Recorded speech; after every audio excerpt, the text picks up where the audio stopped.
यहाँ क्या कर रहे हो? मुझे तो लगा था कि आप बहुत शरीफ हैं, पर नहीं, आप तो लफंगे लड़कों से भी 10 कदम आगे हो। चांदनी कहती है, चांदनी तुम क्या? चांदनी तुम आप यहाँ क्या कर रहे हो? चांदनी पूछती है, वो मैम, 1 मिनट, चलो मेरे साथ। राजीव चांदनी का हाथ पकड़ कर ले जाता है। वो देखो। चांदनी समीर और पिंकी को साथ देखकर हैरान हो जाती है। चांदनी पिंकी से, अच्छा तो तुझे प्यास लगी थी? पिंकी घबराकर, चांदनी वो समीर। चांदनी को जोर से हंसी आ जाती है। वैसे आप अकेले तो आए नहीं होंगे, आपके दोस्त भी साथ होंगे? चांदनी पूछती है। हाँ, वो रहे। रोनित और विशाल साड़ी लपेटकर और अपना सिर ढककर सारी औरतों के साथ नाच रहे हैं। हे भगवान, पिंकी और चांदनी एक साथ कहते हैं। अगर दादी ने देख लिया तो क्या होगा? पिंकी पूछती है। आप क्या करें? पिंकी, चले यहाँ से। अगर दादी ने हमें इनके साथ देख लिया तो हम गए काम से। राजीव, आप लोग यहाँ आए क्यों? चांदनी कहते हैं। 1 मिनट चांदनी, मैं नहीं आया हूँ, ये लोग मुझे यहाँ लेकर आए हैं। ये क्या आपको गोद में उठाकर यहाँ लाए हैं? चांदनी कहते हैं। नहीं, अगर मैं नहीं आता तो तुम अब भी उस चांदनी में फंसी रहती। झालरें। झालरें? चांदनी, उसे चांदनी कहते हैं। जी नहीं, उसे झालरें कहते हैं। तुम्हें कुछ समझाना और दीवार पर अपना सिर फोड़ना ना एक ही बात है, राजीव कहता है। चांदनी गुस्से से, हाँ तो जाइए, अपने टूटे हुए सिर को और तोड़िए। चोट लगी है इन्हें, पर गुस्सा कम नहीं करेंगे। चांदनी, तुम दोनों बाद में झगड़ लेना, अभी ये सोचो कि क्या करें। विशाल और रोनित को कैसे बुलाएं वहां से? समीर पूछता है। तुम दोनों जाओ जाओ। चांदनी और पिंकी सबके साथ आकर नाचने लगती है। और रोनित और विशाल को वहां से हटाओ। चांदनी धीरे से, ठीक है।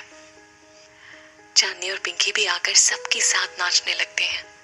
रोनित नाचने में मग्न है। चांदनी उसे बहुत धीरे धीरे आवाज लगाती है, पर म्यूजिक के शोर में उसे सुनाई नहीं देता। चांदनी को गुस्सा आ जाता है और वो जोर से चिल्लाती है, रोनित। तभी अचानक से गाना बंद हो जाता है। सब लोग चांदनी के मुंह से रोनित का नाम सुन लेते हैं। सुमन रोनित और विशाल के सिर से साड़ी हटाते हैं।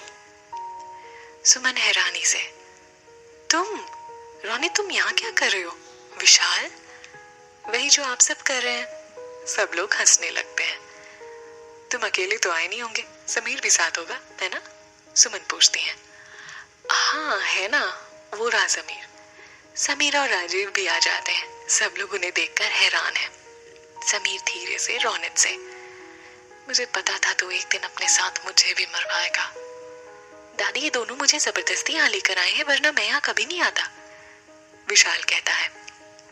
समीर और रोनित हैरानी से विशाल को देखते हैं। हल्दी के बाद दूल्हा दुल्हन का मिलना अशुभ होता है बेटा, सावित्री कहती है। सॉरी दादी, हम लोग जाते हैं, समीर कहता है। बीजी, अब आ ही गए हैं तो थोड़ी देर रहने दीजिए ना, मनोरमा कहती है। हाँ बीजी। नहीं बेटा, आप दामाद हो इस घर के, आपका मान रखना हमारा सौभाग्य है, पर हम समाज में रहते हैं, रस्में तो निभानी पड़ती है, सावित्री कहते हैं। आप ठीक कह रही हैं दादी, अब मैं बारात लेकर ही आऊंगा, चलता हूँ। समीर सावित्री के पैर छूते हुए, मैं आप दोनों को बाहर तक छोड़ कर आता हूँ। विशाल और राजीव समीर और रोनित को छोड़ने के लिए नीचे आते हैं। चांदनी और पिंकी छत से देख रही हैं। विशाल, तुम्हें तो ऑफिस में देखूंगा, रोनित कहता है। Good night Rajeev, good night Vishal. Sameer की नजर छत पर खड़ी पिंकी पर पड़ती है। दोनों एक दूसरे को बाय करते हैं।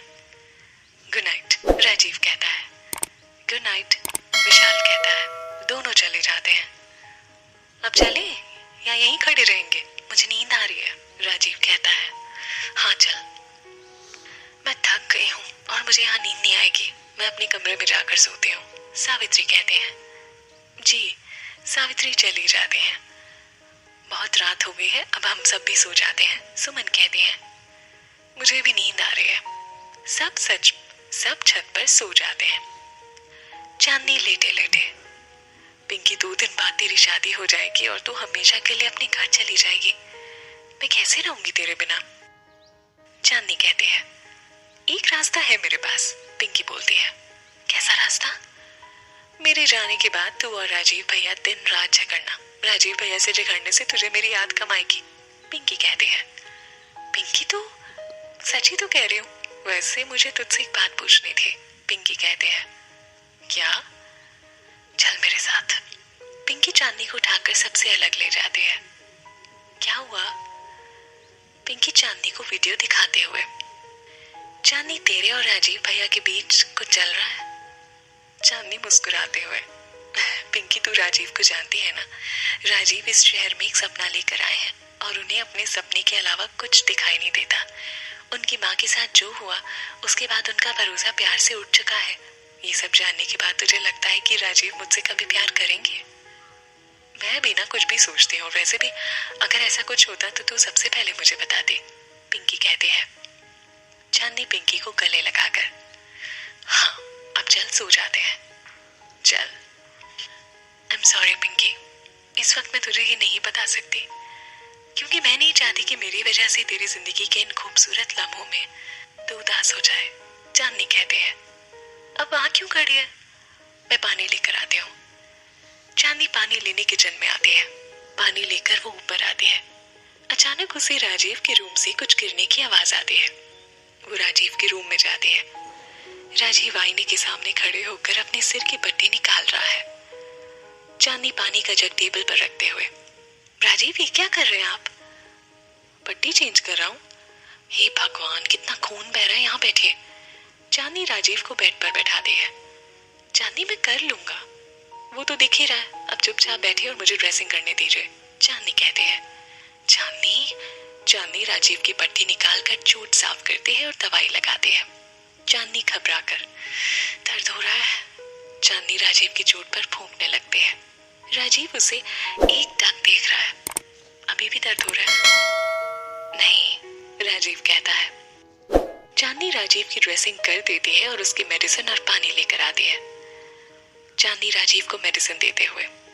इससे आपका दर्द कम हो जाएगा। राजीव दवाई खा लेता है। अब आराम करिए। चांदनी चली जाती है और राजीव अपने रूम में बेड पर लेटा है और चांदनी के बारे में सोच रहा है। चांदनी के बारे में सोचते हुए उसके चेहरे पर मुस्कुराहट आ जाती है। हर वक्त इस लड़की को कोई संभालने वाला चाहिए।